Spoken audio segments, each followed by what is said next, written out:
E eu almejava carreiras jurídicas e eu tivesse aquilo que a gente chama de independência funcional. Eu acho isso primordial, pelo menos para mim. Por que eu escolhi essas duas? Sem prejuízo das outras e evidentemente, claro que existem bons profissionais em todas elas e acho que dá para você ser feliz em todas elas. Mas aí é uma questão de aptidão, vocação, enfim, vocação, né? E eu almejava carreiras jurídicas que eu tivesse aquilo que a gente chama de independência funcional. Eu acho isso primordial, pelo menos para mim. Claro que você pode ser um bom procurador de qualquer município, procurador de estado, sei lá, trabalhar na AGU, enfim. Mas as únicas carreiras jurídicas que efetivamente, no meu entender, dão essa independência, né, você postular ou você decidir de acordo com a sua consciência, é a magistratura e o Ministério Público. Então eu queria isso. E antes de eu passar no concurso, que eu não passei imediatamente, né, eu demorei 4 anos da minha formatura até ingressar no Ministério Público. Nesses 4 anos, claro, eu fiquei estudando, prestando magistratura e Ministério Público, e prestei esse único da polícia que eu mencionei, mas eu advoguei também, porque eu precisava, inclusive, custear o meu cursinho, né, que eu fiz os 2 anos de cursinho até ser aprovado. E para custear o cursinho eu precisava trabalhar, então eu tirei a OAB, comecei a trabalhar não no crime, eu nunca tive talento para defender bandido, né, mas eu comecei a advogar no cível, e eu trabalhava num escritório em Alphaville, e o escritório prestava serviços, né, para várias empresas, principalmente de mineradoras, na área de construção civil. Então tinha muito acidente de trabalho, né? Os empregados dessas empresas, eles invariavelmente perdiam um braço, perdiam uma perna, alguns até morriam. Sim. Por negligência e omissão dos clientes do nosso escritório, porque não forneciam os equipamentos de proteção individual, isso e aquilo, né? E eu, nesse escritório, trabalhava na área civil, em especial na área de responsabilidade civil. Então, óbvio, os acidentados, os mutilados, as famílias dos mortos entravam com ação de indenização de responsabilidade civil contra a empresa. Para quem que caía? A defesa da empresa? Para você. Para mim, que tinha que defender os caras errados, né? Mesmo no civil. E isso era uma coisa que, mais ainda, ficou nítido para mim. Eu não quero fazer isso na minha vida. Eu não quero trabalhar com direito, eu não estudei para depois, ainda que não seja bandido né, em termos criminais, mas eu não quero defender por obrigação, porque o cara tá pagando o escritório, eu tenho que defender o cara. Sim. Né? Vou falar que ele tá errado? Não. E eu tinha que falar nas minhas petições, na minha contestação, nos meus memoriais, enfim, que o cara não tinha direito à indenização ou que a indenização dele tinha que ser irrisória, mas na verdade o justo mesmo era justamente o contrário, né? Então eu falei, eu não quero isso para mim. Trabalhar desta forma, mesmo no cível, me incomodava. Deu um choque de consciência. Total. Né? Eu já sabia que eu não ia conseguir. Na verdade, era só um tempo para eu poder ganhar um salário, né, para pagar um cursinho, para eu finalmente entrar nessas duas carreiras, uma das duas. E aí eu lembro que primeiro eu prestava simultâneo, né? E eu prestava magistratura e MP aqui em São Paulo, em Minas e no Paraná, porque eu falei, se eu passar em Minas e no Paraná, eu vou para outro estado, mas pelo menos estou perto da minha base, que é São Paulo, né? Nasci, cresci, tenho família que você aqui. Moraria ali, né? Isso. E então eu foquei nesses 3 estados. Aí eu acho que eu prestei umas 3 vezes o MP de Minas, tomei pau na segunda fase nos 3. Acho que eu prestei umas 2 vezes magistratura Paraná. Eu sempre ia muito bem na primeira fase, tomava pau na segunda. E magistratura de São Paulo foi onde primeiro eu fui mais longe. No meu primeiro concurso para a magistratura de São Paulo, eu cheguei no exame oral. Só que aí eu cheguei no exame oral, não fui bem, mas também não fui mal. Mas acho que eles não foram com a minha cara, né? E aí teve aquela entrevista reservada, depois do oral. Eu senti que tinha uns desembargadores ali, um deles em especial, não vou falar o nome, já deve ter se aposentado, ou então, não sei se faleceu. Mas enfim, eu senti que aquele desembargador não foi com a minha cara. E aí tomei pau no exame oral. Fiquei mal pra caramba e tal, mas doutor, só cortando o senhor, explica pra galera os passos aí. A primeira fase é prova de múltipla escolha? Eu não sei se mudou atualmente, né? Porque eu tô ficando velho, né? Vocês viram o meu cabelo branco aqui. Mas enfim, já tem 20 anos que eu passei. Então eu tô falando de concurso da época de 2001, 2002, 2003.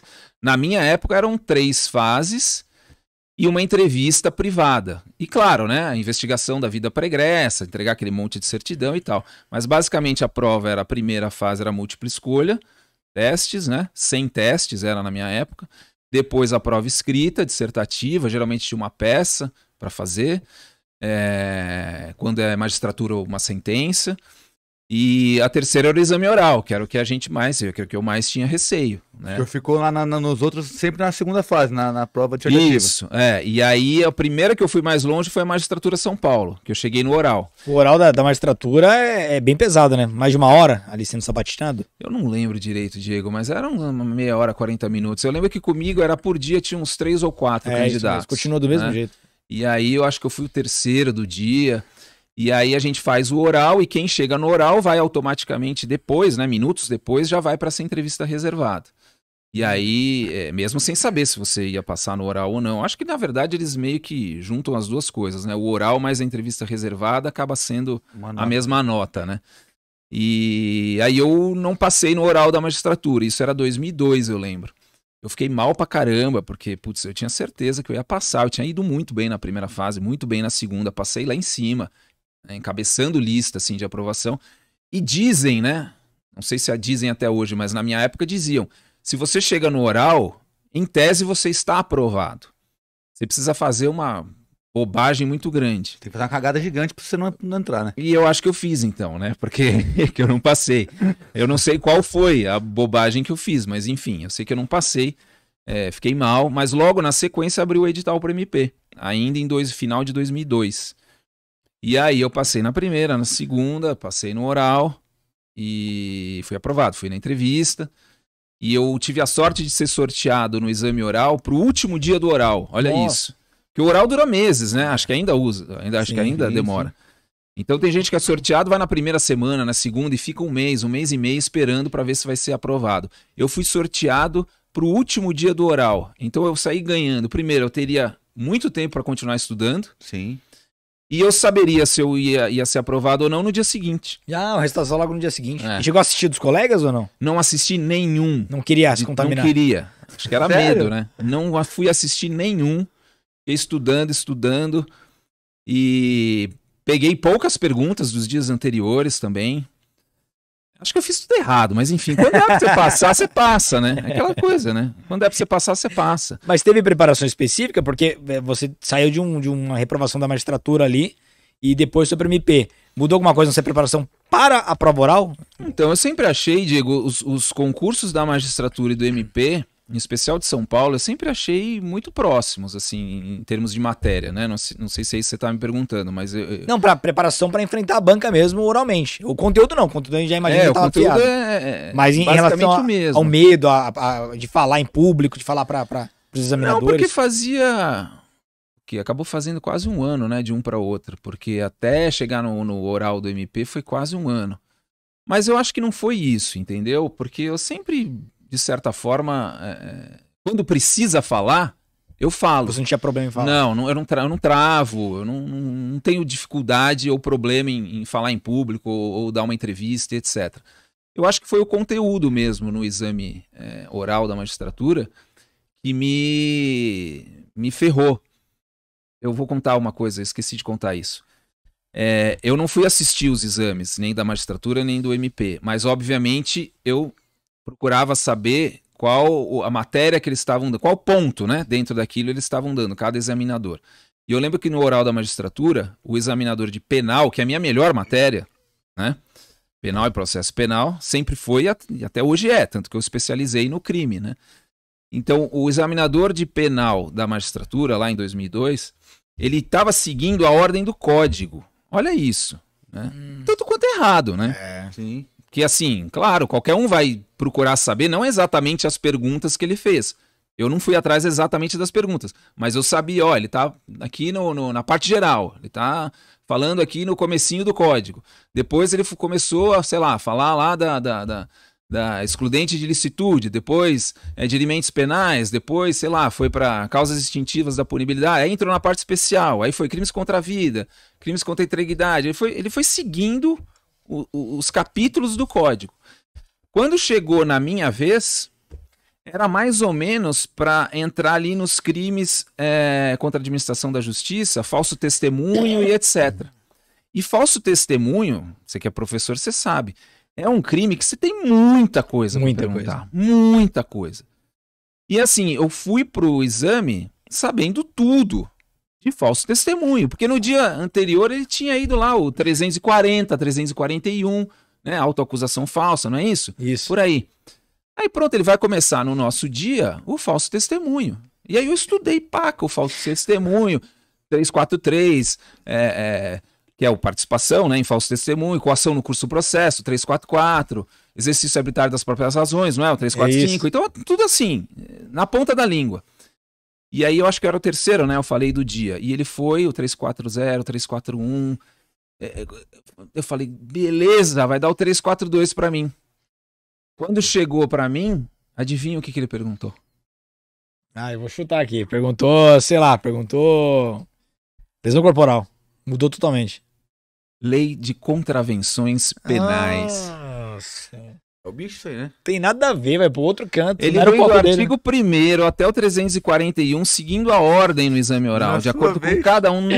Na minha vez, não foi nem no meu dia, na minha vez, ele foi para a lei de contravenções penais. Ele perguntou, doutor, beleza, falso testemunho, né, doutor? Né, excelência? Falso testemunho. Dele, vamos falar. Aí eu já vi falso testemunho. Ele. Contravenção penal de falso alarma. Cara, eu não tenho a menor ideia. Nem lembro das perguntas lá. Eu sei que foi básica, né? Aquela resposta básica. Não me recordo, excelência, né? Que na verdade é o famoso não sei, né? Óbvio. E aí, por isso que eu falei, eu até fui bem com os outros examinadores no oral da magistratura, das outras matérias, e justo na minha melhor matéria, o desembargador, que é esse que eu falei que eu acho que não foi com a minha cara, ele seguiu a ordem com todo mundo, na minha vez, ele foi para contravenção penal. Te derrubou. Perguntou perguntou outras lá que não sabia, né? Então foi meu exame oral da magistratura foi basicamente, não me recordo, excelência, com o examinador de penal. E aí no do MP já trocou, né? Aí no do MP deu tudo certo, graças a Deus, em São Paulo, que é a minha, né, onde eu nasci, cresci, tenho família. Então, no final das contas, aquilo que a gente fala, né? Deus sabe das coisas. Isso que eu ia falar. Ele vai te colocar onde tem que ser. Era para ser o MP. Era para ser o MP, era para ser São Paulo. E hoje, eu como promotor, eu me vejo. Claro, gosto muito da magistratura, acho que dá para fazer uma carreira excelente dentro da magistratura. Mas, assim, eu não me vejo hoje como um juiz de direito. Então, assim, foi certo mesmo. Porque eu jamais conseguiria, pelo meu perfil, ser um cara, em primeiro lugar, né, equidistante das partes, sem tomar partido. Eu não consigo. Não dá, né? Por exemplo, eu ouvi alguém falar uma besteira na minha frente, eu não ia conseguir ficar quieto, fazer cara de esfinge. O senhor tem que bater de frente. Né? Então, assim, como promotor de justiça, você vai pro embate, você provoca, né? Então, isso que é o bom do promotor. Você tem a independência funcional, mas, ao mesmo tempo, você é proativo. O juiz de direito, não. Ele tem a independência funcional também, ele decide de acordo com as provas, com a consciência, com a lei, né? Ele não está vinculado como um advogado, como um procurador que tem que defender o interesse do ente que ele patrocina. O advogado, como eu me sentia no escritório, eu tenho que defender a empresa responsável pela morte do empregado. Quer dizer, é uma coisa ruim.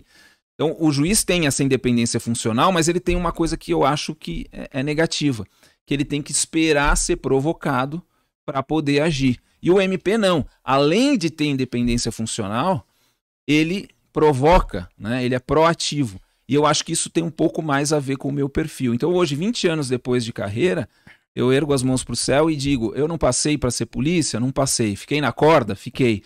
Eu fiquei no exame oral da magistratura? Fiquei. Mas é porque o meu lugar era no MP mesmo. Era ter independência funcional e era tomar a iniciativa, ser proativo. Bom, muito louco isso, né? Muito louco. Até para o leigo entender, doutor, o que seria essa independência funcional que o promotor tem, o juiz tem e os demais servidores não têm, por exemplo? É exatamente isso, né? Quer dizer, o promotor e o juiz, o promotor postula e o juiz decide de acordo com a consciência dele. Sem nenhum critério, vamos dizer, a priorístico, tendencioso de um lado ou de outro.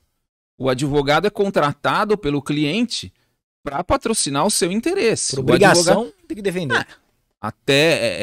Ele pode estar errado, o advogado pode falar, pô, meu cliente não tem razão aqui, né? A lei, na verdade, dá razão para a parte contrária, mas ele me contratou, eu tenho que defender. Alguma coisa em benefício dele eu tenho que postular.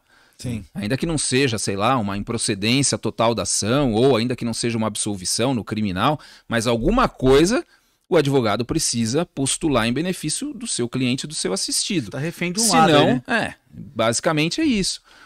Um procurador do município vai ter que defender o município que ele está patrocinando. O procurador de Estado vai defender o interesse do Estado.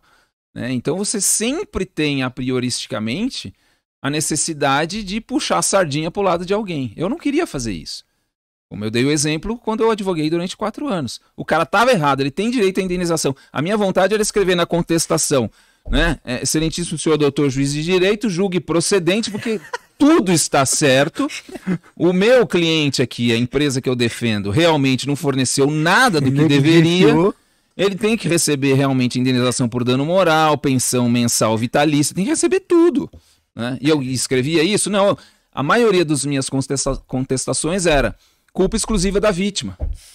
Mas não era. O senhor não acreditava nisso? Lógico que não. E eu falei, o que eu tô fazendo aqui? Eu quero ir embora disso aqui. Assim, né? Um bom exemplo prático é do promotor que às vezes pede absolvição. Claro, o que acontece, né? Comigo mesmo. Quantas absolvições eu já pedi num plenário do júri? Já pedi. Claro que eu peço muito mais condenação, porque para chegar no júri, né, é porque tem prova. Eu ia perguntar isso, mas doutor. Nada impede de eventualmente, acontece muito, às vezes não é a gente, não sou eu que participou da instrução do processo desde o começo. Às vezes é um colega, você recebe esse processo só para fazer o júri, aí às vezes você discorda do entendimento do colega e acaba até pedindo absolvição, né? Isso é possível fazer. Isso que eu ia perguntar, acontece chegar na hora do vamos ver ali e o senhor fala, porra, esse cara na verdade é inocente.